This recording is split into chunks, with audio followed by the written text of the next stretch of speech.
Stop letting men spin the block on you. Do you have any self-respect or not? Let me get this straight. That man had plenty of time to treat you correctly, take the relationship seriously, and show you how much he really wants to be with you. But he just couldn't do it the first time around. Then suddenly, after a few months of little to no communication, he sends you a message to tell you how he's come to this sudden realization that he misses you so much, and he's ready to try with you again, but this time, he's gonna do it right. It's a load of BS. In this video, I'm going to show you exactly why it's BS. Then I'm going to show you the strategies men use to get you to fall for this BS. Then I'm going to give you counter strategies to make sure you never ever fall for this BS again. And if you choose to skip any parts of this video, don't be upset when he spins the block on you and you fall for the exact trick that I warned you about in this video. And then you come back to this video wishing you would have listened the first time instead of waiting until after he played you. Let's start with the obvious question. What is the actual purpose of men spinning the block on you when they already know they don't plan on actually being in a relationship with you? Well, the answer is painfully simple. Control. Men want to exercise their ability to control you and your actions and use it as a demonstration to themselves that they are the biggest, most powerful man around, that they can get you, someone who says you have standards, says you have boundaries, says that you're really high value, that he can just disappear from your life, not pay you any mind or attention, and then randomly show back up, give you a cheap apology, tell you how much he wants and desires you, and then proceed to resume back into your life like he was before when he was treating you bad before. And I know you're thinking, no, it can't just be about control. No, he must actually want me. He must actually want to be. So why didn't he act like he wanted to be with you the first time around? Why is he waiting until now to mention how he's come to such crazy realizations? I mean, most of the time it's only been 3 months, right? And this is the really painful part that I have to share with you. Men will gladly waste years of your life going in circles, spinning the block on you over and over and over again. And they'll make it cutesy each time. You won't even feel like he's really disrespecting you.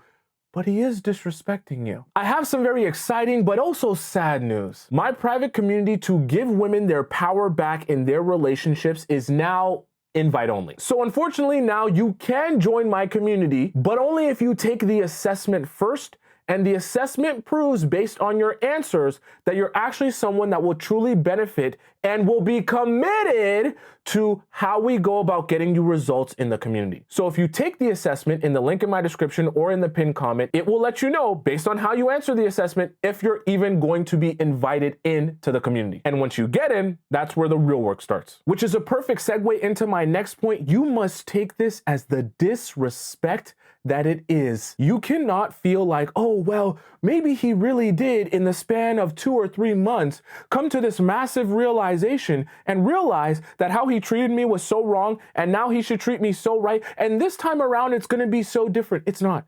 It's really not going to be different. You want to know why? Because majority of the time, these men, they don't go through some drastic metamorphosis, some crazy change where their life has changed drastically and I promise you, he is the same man that he was 2 to 3 months ago. So when he's coming back into your life, it's because he believes that you are the type of woman who has little to no self-respect, that even when a man disrespects you the first time, you still can't stand up for yourself after that. I really want you to think this through. Let's say he cheated on you, went behind your back, lied to you, was backstabbing you, talking poop about you to all of his other friends and acquaintances. And let's say you found out and you said, I'm not going to tolerate this disrespect. We're breaking up. You want to know what he's thinking when you try to stand up for yourself and say you're not tolerating this disrespect? He's thinking, silly girl. She actually thinks I'm taking her serious. Let's play a little charade, like I'm actually sorry and I'm taking her seriously a bit. But what I'll actually do is I'll just disappear for a couple of months. I'll let her cool down because she doesn't really mean any of the things that she's saying about not wanting to be with me. Then after those couple of months, I'll come back around. I'll give her a little bit of an apology. I'll acknowledge some of the things that she said before. And I know she doesn't have the backbone to stand up for herself the second time around, because the second time around, she'll be diffused a little bit. She'll have forgotten some of the disrespect that I showed her. She'll have forgotten some of the ways that I egregiously cheated on her and lied to her and went behind her back. And she'll feel like, well, I must be a good guy since I went through this crazy metamorphosis. Do you see how much of an idiot he thinks that you are when he spins the block on you? You have to understand, psychologically, he's spinning the block on a woman like you because he actually thinks you are the type of woman he can spin the block on. Let me tell you a secret, men. They know who to play with. They always know who to play with and who not to play with. So when he disrespects you by spinning the block on you, he's showing you he believes you're one of the girls that he can play with. Because think about this logically. Why would a man waste his time spinning the block on a woman who he doesn't even think he can be successful spinning the block on her? Why? What would be the purpose? And the reason I'm saying this like this is because it's so important that you take it as disrespect when a man tries to spin the block on you, so that you respond as if he has disrespected you when he attempts to spin the block on you. And for those of you who are actively dealing with a man trying to spin the block on you and you're like, Tomisin, I want to ask you specifically about this situation because I think this guy might be a little bit different. I'm not sure how to deal with it. In my YouTube description or in the pinned comment, I'm going to post a link that you can click to ask me a question. Now, very important because this is brand new. You can both type out your question to me or you can record an up to 10-minute voice memo literally on the website and send it in to me to explain the nuance of your situation. And even better, now you get to actually choose how soon you want me to reply. So if you're like, hey, I'm going through a situation and I literally need this answer in the next 24 hours because my date is tomorrow, you can choose to make it so that your answer from me, actually me, comes within 24 hours of you sending the message. Usually my voice messages range from 7 all the way to, I'll be honest, 30 minutes sometimes, depending on how much detail and context is in your question. So don't hesitate to use that link in the description or in my bio to ask a question because it's the only way to guarantee that I answer you. For this next point, I want to explain how he actually reels you in by explaining to you a timeline of events that is bound to happen whenever a guy tries to spin the block on you so that you can be aware of them. So the men will do it like this. When they reach out to you, they'll use a couple of different angles. Either they'll use the I'm so sorry for how I treated you angle, or they'll use I miss you so much angle, I've came to a bunch of revelations angle, or they'll use the angle of, wow, you've been looking so good. I seen you glowing up. I seen you on Instagram. I seen you on your story. I seen the trip that you're taking. Or they'll use this angle to trigger a curiosity gap, which I'm going to talk about later on in the show,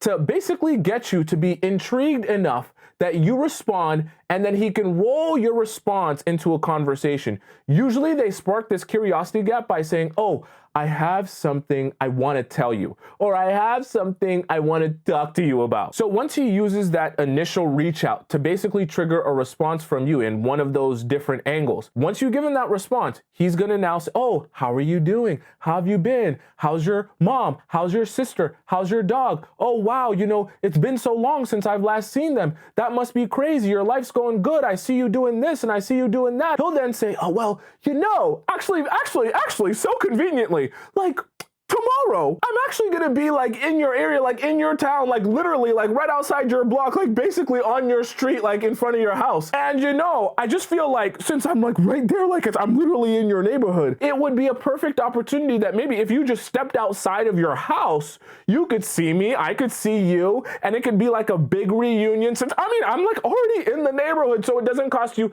any time, any energy. All you have to do is literally just step outside of your, I'm in the neighborhood. And so this is how they get you, right? They build you up. They make you feel really good about yourself. They'll compliment you a bunch as well. And so conveniently, the fact that we're having this conversation now, it must be fate. It's the gods.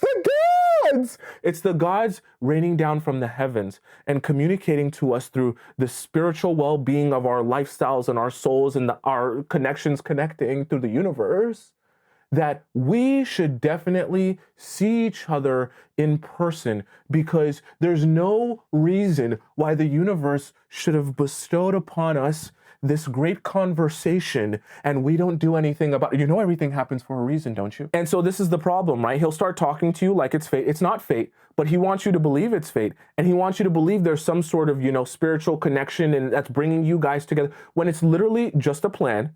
And it's his plan to be able to exercise control over you by coming back into your life to extract whatever resource he's looking to extract from you at that time. And this is actually really cool because I get a lot of questions. Oh, do you do one-on-one coaching? I want to do a one-on-one session with you. And honestly, I never have time. But because I get asked this question every single day, I've given you guys on my new website the ability to schedule one-on-one coaching with me. They're 90-minute sessions. You get a guide after the session breaking down all the footnotes of everything we discussed and your actionable items. And then you also get the full recording of everything we discussed in the session. And the best part is my personal goal is to give you absolute clarity with just one session. I don't want you to have 800 sessions just to be able to get to your answer. That link is also available in my description or in the pinned comment. For this next point, you're going to be very confused. I'm going to be honest with you because I know a lot of you are thinking, oh, well, he definitely is looking to sleep with me. He's definitely looking for intimacy. That is exactly why he is here or spinning the block on me in the first place.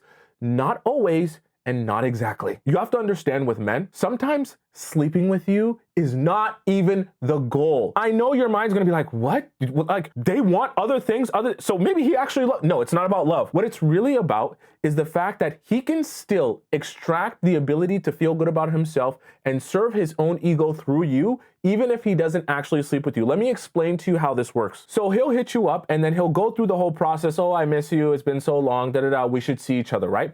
And in some cases, he'll actually agree like, oh, let's do something next week, like maybe Friday or Saturday or even Sunday. We'll see about the weekend. And then you'll be like, oh, okay, well, I guess I am free on the weekend. Yeah, we can do something later this weekend since you're already gonna be in my area. Then he'll say, okay, perfect. And then it'll be silence. And then 2 days will go by. 3 days will go by, 4 days will go by. The weekend will then roll around and you'll be sitting there thinking, wait, I thought we were doing a thing. Aren't we supposed to go out this, hey, what happened to us going out this week? And you'll be sitting there thinking, why did this man send me a message if he doesn't even want to hang out with me this weekend to only not answer me? What was the point of that? He got exactly what he came here for the moment you agreed to hang out with him. He didn't even have to actually hang out with you. That wasn't the purpose.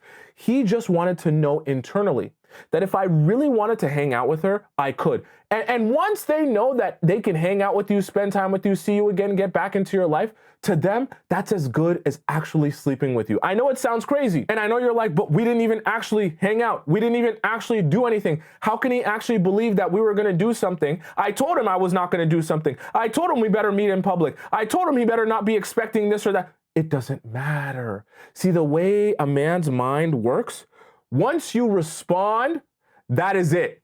That is you saying that, hey, buddy, you can come spin the block on me anytime. Buddy, you got the biggest D around town. No man got bigger muscles than you. You got muscles coming through your eyeballs, and I want you. You're so sexy. You're so seductive. I will give my life and soul to you no matter what. By the way, if any of you love this episode about men spinning the block on you and you want to download the footnotes, the full guide of exactly what I discussed in this video, go to the link in my description. Go to the link that says free guide. It'll take you right to the free guide of this specific video. You can download it for absolutely free and have it forever, which is why it's very important for me to bring this up in my next point.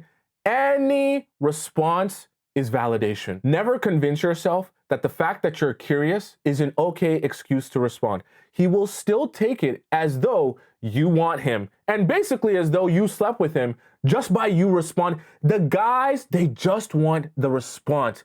All it takes is for you to acknowledge the fact that he sent you a message and reached out to you because he feels like, well, if you really didn't want to speak to me, you just wouldn't have answered me. Or you would have stood up for yourself a long time ago and you would have been blocked me that I wouldn't even be able to deliver to you this message. So the fact that you didn't block me and the fact that even now that I'm actually reaching out to you, you're actually responding.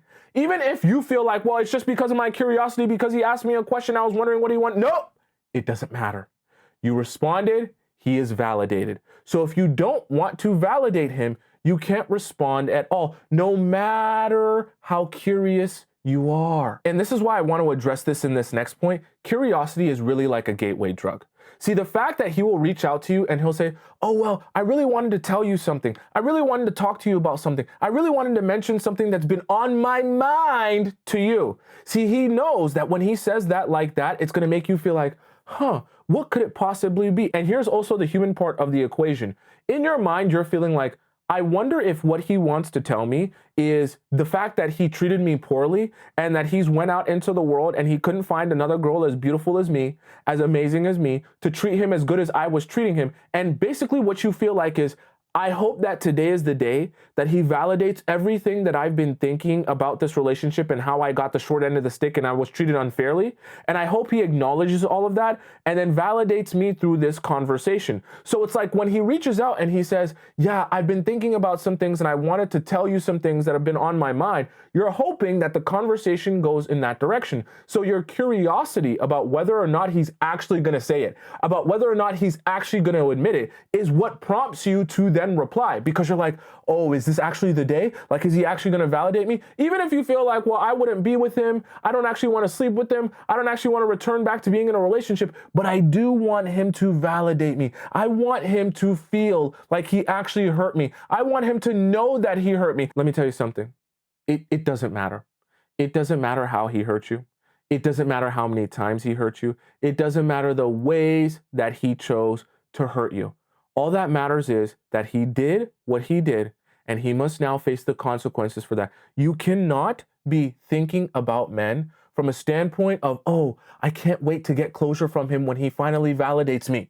If you're always waiting for closure from men, for them to validate the way that they treated you badly, you'll constantly be allowing them back into your life over and over and over again, because every time they come back into your life, you're hoping that that is the day where he will finally validate you by telling you how he's treated you so poorly and how he's ready to change. It's never coming. Even if he mentions how he's treated you so poorly, it's a manipulation tactic to get back into your life to basically say, hey, me acknowledging how I've treated you so poorly will definitely allow me back into your life, even though I cheated on you 89 times. As long as I apologize for cheating on you 89 times and I take a little 2 to 3 month break and I spin the block on you, everything's fine, right? No. Everything's not fine. I want you to take the free quiz that's on my website as well, because what it'll help you do is understand the patterns of behavior that you tend to have with all the men that you date. And then it'll break down exactly what you should do to address those behaviors so that they don't continue to be problems and issues in your relationships. The quiz, just like the assessment, was actually created by me. So head to the link in my description if you want to get access to that free quiz. And for this next point, if you're ever doubting yourself if a guy is actually trying to spin the block on you or not, ask yourself, why the sense of urgency now?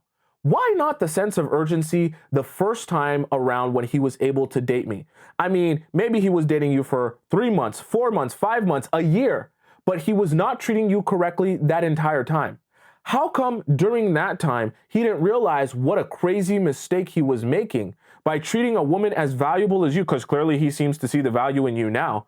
How did he not realize then that he should change his ways or change his behavior? Because more than likely, when you guys were going in your relationship the first time around, it's not like he only got one warning or you only talked to him one time about one thing he did and then you broke up with him and then he never got a chance to fix or adjust his behavior.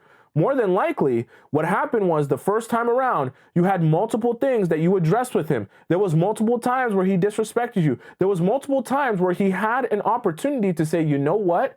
If I really want to be with this woman, I need to fix this or adjust this and treat her right in the relationship so that I can have this woman, because I know I really want this woman. How come that level of urgency only exists now? Maybe there never was a sense of urgency. And maybe the urgency he's making you feel like he has now is only meant to put you in a position mentally where you think, oh, wow, now he's ready to change. Now I'm going to see and feel and experience a totally different side of him. You're not going to experience a totally different side of him. Which brings me to my next but very important point. When you give these men the opportunity to spin the block on you on a regular basis, you are training them to understand there are little to no consequences for their actions. I understand that people make mistakes in relationships. I understand that some people will do things and then they'll apologize for it and they'll make an adjustment. But what you also have to understand is if you've gotten to your last straw with a man, if you've gotten to the point where you said, no, I need to walk away from this relationship, There is a very clear reason for that. And unfortunately, when a guy disrespects you to the point where you're just like, no, this relationship has to end, and you finally get to your ultimate boiling point, and you actually walk away from the relationship, or you're just like, you know what, I just need space from you. Unfortunately, when he's able to come back into your life after that, especially come back into your life within the span of like 2 to 3 months, because the guys love, they just wait a little bit, they'll watch your stories, they'll see what you're doing, then they'll try again. They want to see what your response will be after that time period. And the worst part is, when he spins the block on you, you're hoping that this time around it will be different and he'll be a changed man, and so what you'll experience from him will be different. But because he's gotten the opportunity to successfully spin the block on you, he's now recognized that there aren't really consequences for his actions. So he knows, okay, if I do something really bad, like really bad, and she's really mad to the point where we break up, if I just wait a little bit, then recognize my behavior and make a cheap apology and, massage it a little bit and wait some time, she'll eventually let me back into her life. So why would he think that this second time around that he can't just do the same thing over again? See, it's ego and it's arrogance.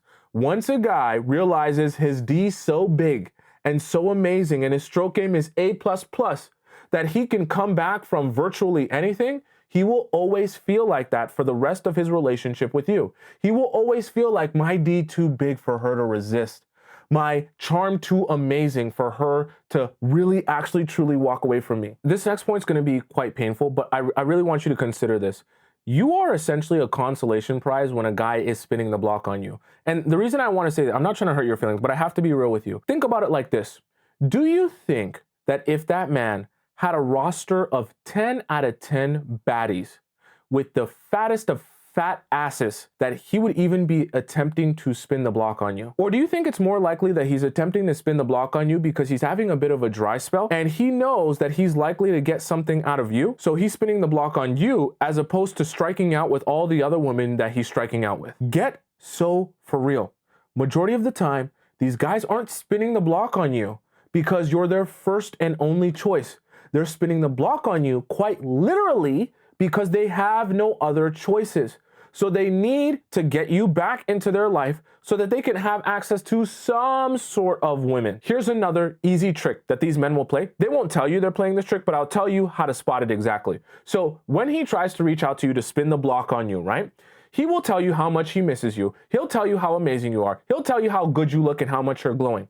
What he won't do, though, is he won't put a plan in place on how things are actually going to be different this time around, because he's going to treat it differently by having a different approach. For example, he sends you a message, and then instead of saying, hey, you know what, this time around, I know last time in our relationship, it was becoming a problem, social media and Instagram, and you caught me DMing some girls. This time around, what I want to make sure to do is I want to be able to give you access to my phone, and you can have my password and you can log into my Instagram, that anytime you want to check who I'm messaging or what I'm saying to someone, you can have that and check at any point in time. That way you can feel comfortable in knowing I'm not reaching out to someone behind your back and you don't know about it. That's an example of someone saying, I acknowledge my mistake, I recognize why it was a mistake, and how I can avoid that mistake in the future by changing my approach from what I was doing in the past to a new approach that will work better for both of us to be able to increase trust and reduce the likelihood that we fall back into the same trap and the same reasons that we ended our relationship in the first place. And for those of you that were messaging me, asking me, why haven't you posted a video in so long? It was literally because I was building the website. Literally, I built the website. Literally me. So even if you go to the website and you just take a look at the website to see what it looks like and give me your feedback, even that is great.